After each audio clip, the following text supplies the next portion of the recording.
folks, Mad Dog and Merrill here. I'll tell you what, and we're in the great, beautiful northern Minnesota area. We certainly are. And you folks are in for a great time here today. Let me tell you that. We got a lot of wonderful things to do on the...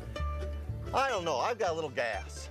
What? Well, you're not cooking with a full tank anyway. No. The Minnesota Propane Association. Oh, that's right. I got you. We're going to be doing some propane grilling today. We're in a beautiful home that's all powered by propane. So stay tuned, folks. We'll be right back with more of Mad Dog and Merrill's Midwest Grillin' from Minnesota. View past episodes of our show by going to maddogandmerrill.com and click on Midwest Grillin'.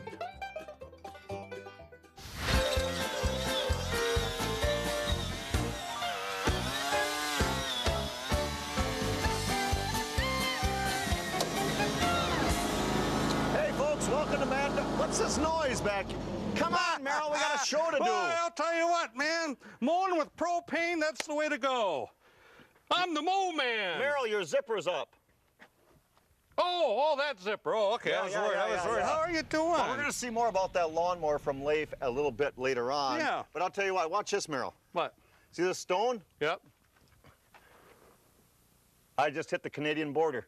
Well, did you really? Yeah. Merrill and I are on a road trip, and we're having a hoot of a time. We are. We are in northern Minnesota, and I think you can go about 75 more miles before you hit the Canadian border. So we're kind of fur up north, if you might say that. Thanks to the good folks at the Minnesota Propane Association. Yeah, we're at a beautiful home, a second home of a fine couple and their family that's ran totally on propane. It's amazing. It really is. What a beautiful house. It really is. It's just, jeez. Yeah, and we're going to take a little tour of it, and you're going to get to see some of it. We're going to have the pleasure of Merrill and I, about a half hour from now, sitting down, relaxing, and having a cold shipwreck beer. Can we start that right now? No, we got a half hour to do. Okay, half hour. Always problems. It's been a chaotic sort of day. Oh, really? So the theme today is chaos. Chaos. Yep, we're going to use a little bit of Door Peninsula Winery's Chaos Red. Oh, okay. And I'm going to do a beautiful red wine barbecue sauce. Okay. And that red wine barbecue sauce is going to go on Merrill's racks of rib here. His rack of rib. Look at that gorgeous beef rack. That is. You know, a lot of people aren't accustomed of actually all the time cooking with the beef ribs. Beef ribs are a little bit more richer than your pork ribs. Really? Yeah. They're rich. I only eat them about once a year, but I love them. They're great. They are. They got a good bone structure on it. If you want, I do not peel the skin off on the back of these. I know that some people, you barbecue diehards out there, you gotta strip the skin of the back. I wait till after I cook them and then go ahead and strip the skin off the back. It's a lot easier. That makes sense. You know, you're out there, you gotta pull that. They'll tell you to go ahead and use a paper toweling and grab that. That doesn't work. That does if you're professional. That's how I but skin for the regular catfish. people, is it really? Yeah. You just use a paper toweling? No, I use a pliers. Okay, I do too. You gotta use pliers on this too. But strip this very well. And then what I'm going to do here is I'm going to use a little bit of... I'm sure I'm thirsty in this sunlight I know. today. I'm going to use a little bit of the olive oil here from Fat Louis. Absolutely. Okay. I'm going to place that on here. I'm going to rub that in a little bit. And the main reason I forgot to bring gloves. I apologize. That's all right. We're on television. Nobody's watching us anyway. It doesn't make it. You do that at home anyway. We have 5 viewers. Okay, that's good. But as you can see, I just... 6, all right. But I rubbed this with oil just for the fact that I could go ahead and brown this very good. And then on seasoning, for rub-wise, what I'm going to be using is I'm going to be using some... What type of seasoning do you think? Seasonal. Seasonal. Mad Dog and Merrill Seasonal. All right, sprinkle that on the top. Now, if you'd like, you can let this sit in the refrigerator overnight or do it for a couple hours. But it already has been in the refrigerator overnight. It already has been in the refrigerator overnight. So place that rub on there, and then what you're going to do is you're going to brown it up. It is good to do. And in competition, people do put the rubs on the racks of ribs or briskets, and they do refrigerate them overnight. They do. And you know what? But I'm not competing. I'm not competing with anybody. I just want to have good food. We're gonna have a brat contest. We are. Yep. Next coming up real soon. We're gonna have a bratwurst cook-off. I'm gonna do a beautiful my own brat sauce, and you're gonna do a beer brat brine. I am. And it's a challenge. I'm challenging you to that. Oh man, you don't mess with the big guy. You're asking for trouble, buddy. If you're looking for me, all right. So what I'm going to do, I'm going to rub this. I'll let this set. And do you want me to show the finished product already, or let's wait? Let's wait. What are you making anyway? I'm going to do a with Door Peninsula Winery's Chaos Red. Okay. I'm going to add isn't that neat little bottles? They are. Boy. You just open them up just like that. Really? Yep. And you could pour it in a glass. Or you could drink it right out of the bottle. Yep. Isn't that something? Technology today, folks. It's just amazing. So I'm going to add probably about 3/4 of a cup. Okay, thanks. That's all I got. I'm thirsty, folks. It's just, oh, okay. Oh, that smells good, though. We're gonna add, it's kind of like a refrigeration day. I'm gonna add some jarred garlic in there. I'm gonna add a 1/2 cup of onions, and because it's red wine, I'm using red peppers. Okay. So we're gonna add some red peppers in there. I'm gonna do a little balsamic Oh, right. vinegar. Boy, does that ever make a good flavor, especially on beef? It's really nice and rich. The aroma of that I would say that's about an 18-year right there. Is it? Yeah, I think so. Okay. And a little bit of Tuscan herb olive oil. All right. The oil in there helps to keep the meat moist as you're basting. Yes, it so does. it really does Yes, make it a does. difference to add the oil in there. And of course, Mad Dog and Merrill's hickory. Oh, look at old hickory, natural hickory. Well, that's going to be good. And ain't going to do it on you, is it? My mom used to call me a little squirt. Did she? Yep. That isn't what she calls you now. Okay, what you got? No. But she also called me her little baster. Oh, did she? Yeah, I also knew I was going to be the griller. No. Mom! He had always had problems with hearing, ladies and gentlemen. It's unbelievable. I love herring, especially at Christmas time. Hearing. So what? Oh, that's going to be good. Wasn't that a nice day last night? We stayed at the gosh damn place. And it was. It was gosh damn good. Nice folks there, good food, Yeah, Molly good and the libation. gang, Yeah, Molly they and were Ben, the great. bartender. It was a good Yeah. time. So that's going to be a nice little sauce. I could probably thicken up with a little brown sugar or a little extra barbecue sauce. Right. But mine's a nice little mop sauce. More of that? A little finishing glaze or whatever?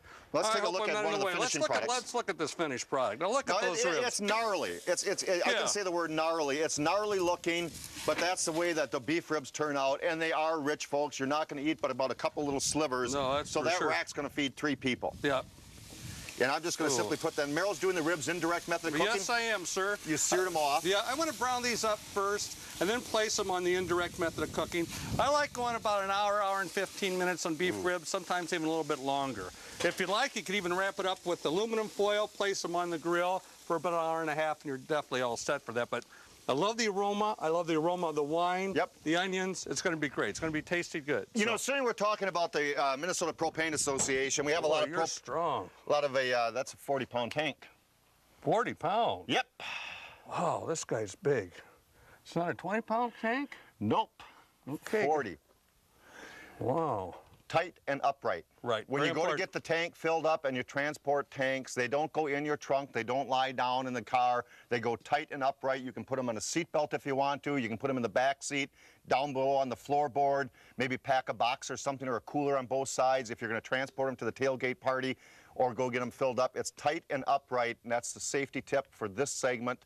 We're going to check in with LEIF right now. We're going to take a look at that beautiful zipper lawnmower that's all powered by propane. Propane. It's Nice, green, clean. baby. It's green. Go We'll be green. right back. LEIF?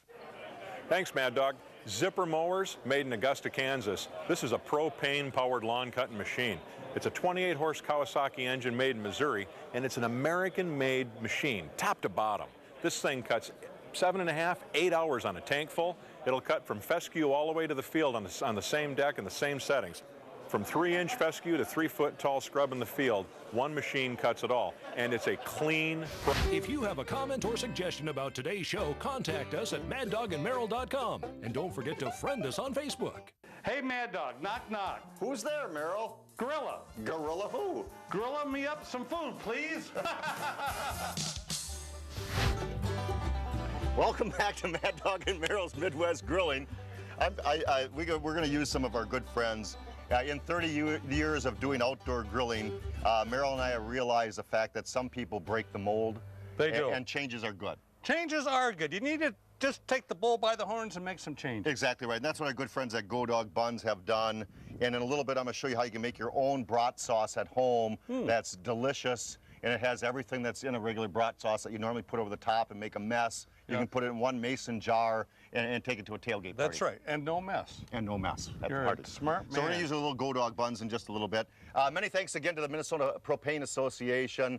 We're having a wonderful time up here, up north, about 75 miles from the Canadian border in Minnesota. And we stayed last night in Deer River. Yes. And it was a hoot of a time. Good It time. was. We had a good time. Absolutely. Look at that beautiful monarch. Oh, man. That's what nature's all We're in about. paradise. We're in paradise. And we have a beautiful log cabin house behind us here that Dale Juntanen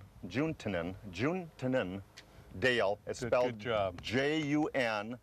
T-U-N-E-N, Juntanen, Dale, has built, and he contracted that out, and he's a general contractor, and it took him 21 months, and it's about 5,000 square feet. I know, it is beautiful. I mean, wait till you see this place. Yeah, Merrill's going to take I'm the one that's got to take a tour. I'm sorry. Yeah, I know, that's right. But right now we're talking a little bit about propane safety. Propane safety, ladies and gentlemen. I want you to pay attention. We're propane safety, and this is what we're talking about. We're talking about propane safety. Propane safety. Take her away there. Propane is green. Yes. Here's how we're going to light the grill, ladies and gentlemen. Right, yes. When you have a gas grill and this propane, what do? You lift the hood. Very important. You never want the hood down. You want the hood up. Everybody got that? Billy, you got that? That's what happened last time.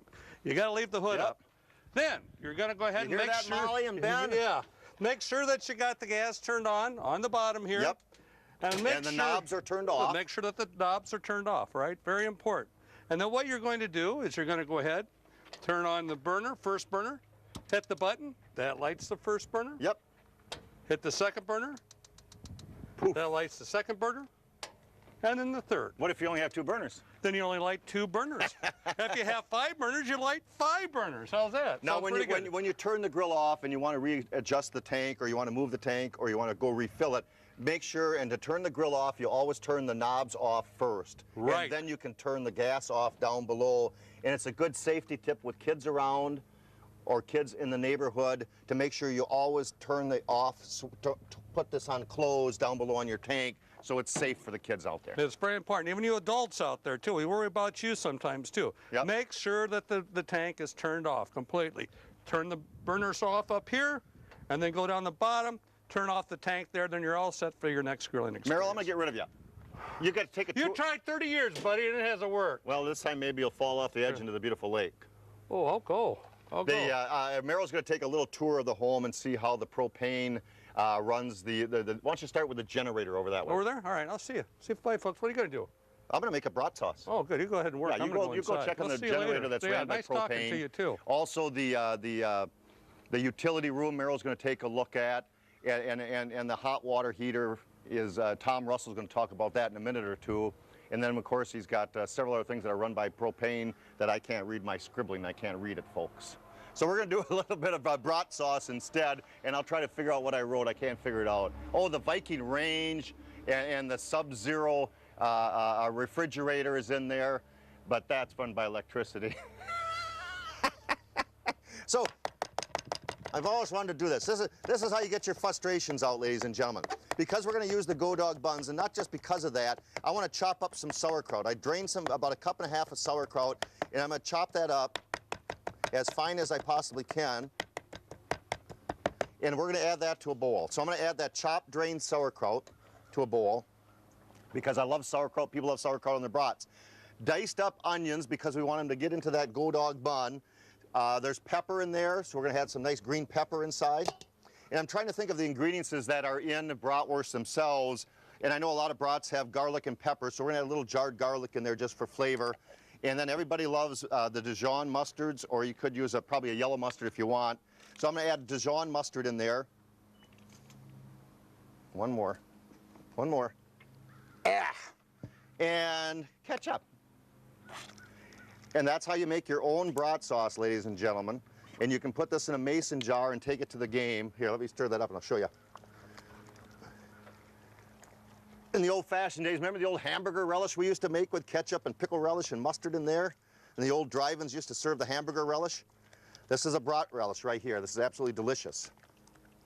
So we're going to put that inside of our Go Dog buns on our great little bratwurst that we cooked up. And Merrill's taking a nice tour of the home, so we're going to head inside, and Merrill's going to head inside and take a tour of the home, the generator, the utility room, and all that stuff.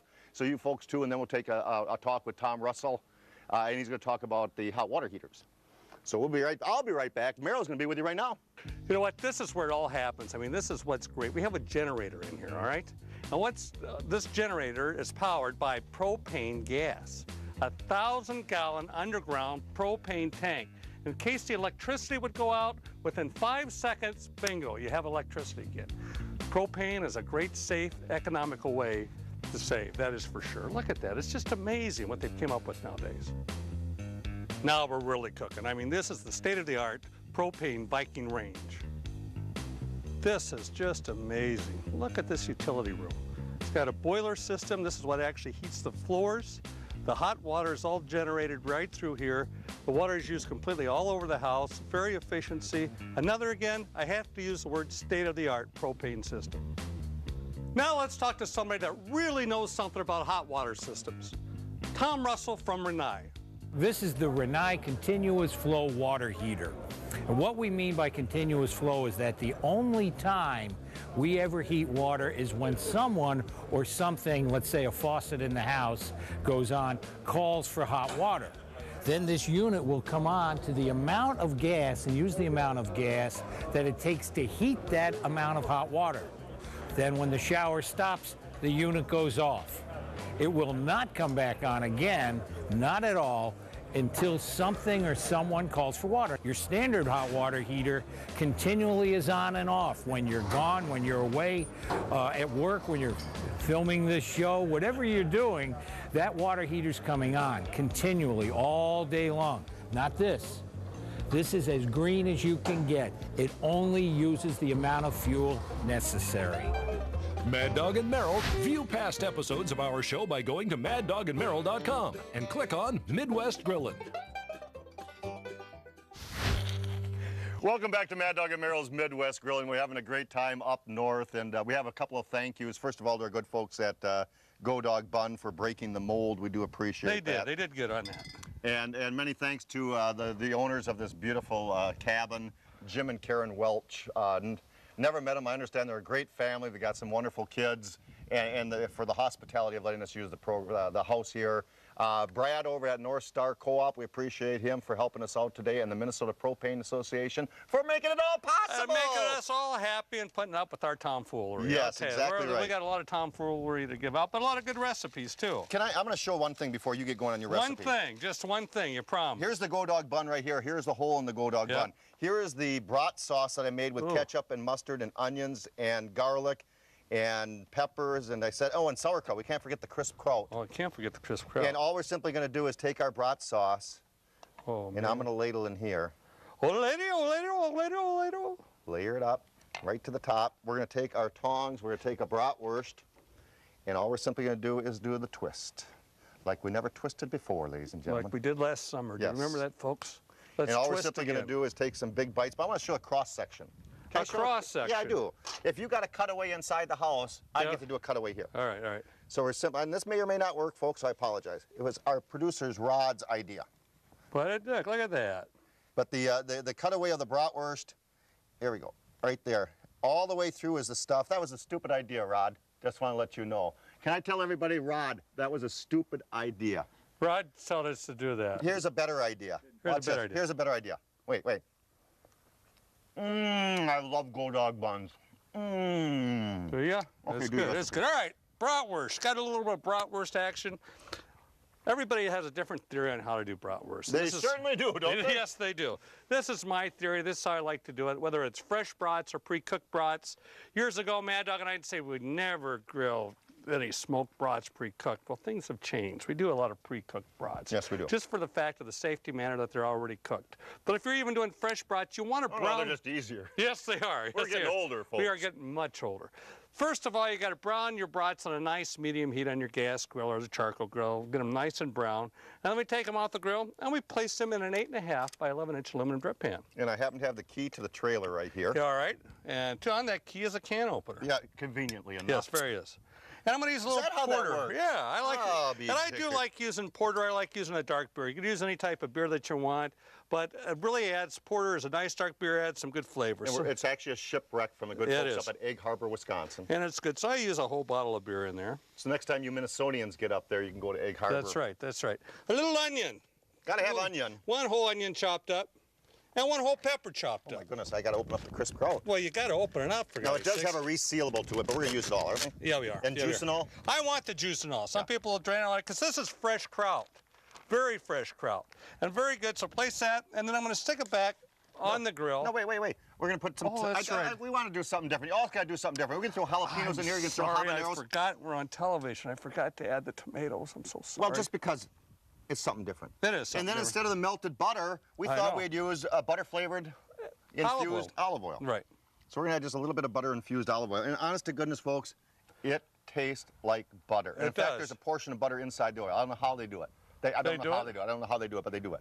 I'll be darned. They get that butter and they just put it right in there, I guess. Now we've made a mess. We have made a mess. Cover it up and put it on the grill. Cover it up, put it on the grill for a good 30 to 35 minutes. Yeah. Then you go ahead, take the broth out, put your kraut and onions right inside there. It's all nice, soft. That has a very good flavor on it. You know, we had a chance a couple days ago. We were in Minnesota for the first night, and we got to go visit the good folks at the Minnesota Propane Association. Yes. They had a nice little convention, a little expo. And so we got to go visit and we got to meet a lot of folks. You've met some of them already today, from the lawnmower folks to other folks that we interviewed. And right now we have a chance to meet a gentleman that I got to find his name. I remember. Good old Denny Malone, you talking Denny about? Malone! Denny Malone! How can you forget Denny Malone? It's such a nice name. Denny Malone. His dad was a great guy. He's a great guy. Yes, and he's a great guy. Yes, and it's a propane fireplaces. Denny, we want you to take it away. Denny Malone. Thanks, Mad Dog. What I'm showing here is a propane-fired gas insert. They go into existing wood-burning fireplaces. You may or may not know that gas products do not use inside air for combustion. They bring fresh air in from the outside. They're considered a green product because they burn clean and burn more efficiently than competitive products. Gas-fired products have realistic flames and warm areas of the house that can be cold, or they can just be used for heating purposes, or if you want a nice looking flame for your room, you can use propane for gas fireplace. If you have a comment or suggestion about today's show, contact us at maddogandmerrill.com. And don't forget to friend us on Facebook. Well, I'll tell you what, folks, Mad Dog and Merrill back for one last little time. We had a great time today, didn't we? Oh, it's beautiful country up here, isn't it? It really is. We're just about 20 miles north of Deer River, Minnesota, and it's beautiful God's country up here. Throughout the whole state of Minnesota, Wisconsin, it's all beautiful country. Take some tours someday, but always watch us on your local CW network, if you would, please. And we're going to pitch it right now to a good friend of ours, the president of the Minnesota Propane Association. We're going to let Doyle take it away while I go fishing, folks. Let's go fishing, everybody. Thanks, Mad Dog. I'm holding here today a West Rock monitor, and we're promoting a green, clean, reliable propane. Thanks for allowing us to grill for America and keeping it clean. Mad Dog and Merrill's Midwest Grillin' is a production of Lashbro Visual Communications.